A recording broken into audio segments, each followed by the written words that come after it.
own sons to the plan, and it come to pass. We been writ out the history of this town.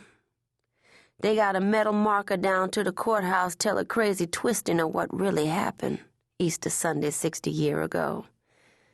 The ones with the upper hand make a story fit how they want, and tell it so loud people trick to thinking it real. But writing down don't make it so.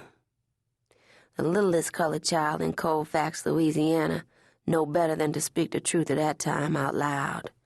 But the real stories somehow carry forward, generation to generation.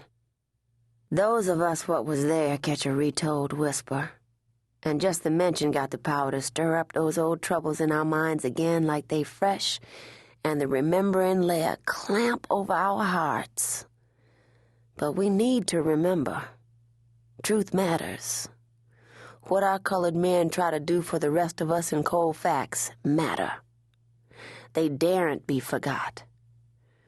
We women keep the wheel spinning, birthing the babies and holding together a decent home to raise them in. We take care of them what too young or too old to take care of theyself, while our men folks does battle how they got to in a world want to see them broke down and tame. Was a time we thought we was free and moving up, when 40 acres and a mule seemed not only possible, but due. First we was slave, then we was free, and the white call it reconstruction.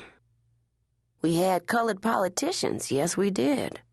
It was our men vote them in, before the voting right gets snatched away. We losing that sense of history, and it seemed wrong to me. Young ones today, they don't carry memory of our colored men voting. Like those 10 years of fiery promise burn down and only leave a small gray pile of ash under the fireplace grate. And don't nobody remember the flame. Not like the locals made it easy, but we had our rights then, by law. We was gonna change the South, be part of the rebuilding after the war between the states.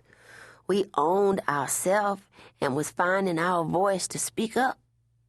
Some on both sides of the color line talked about us going too fast. No matter how hard times got then, when wasn't food enough for the table and the debt growed too fast to pay off at the general store, or a homegrown packet of White League terrorize us or string up one of our men to keep us in our place, still our hearts and heads swole up with the possibilities of reconstruction. Our men was citizens. We had the prospect of owning a piece of land for ourselves. 10 years. Don't seem so long when you reach over 100 years in your own life. But more hope and dreams in those 10 years than the slave years come before or the terror years after. Back then, hope was a personal friend, close to hand.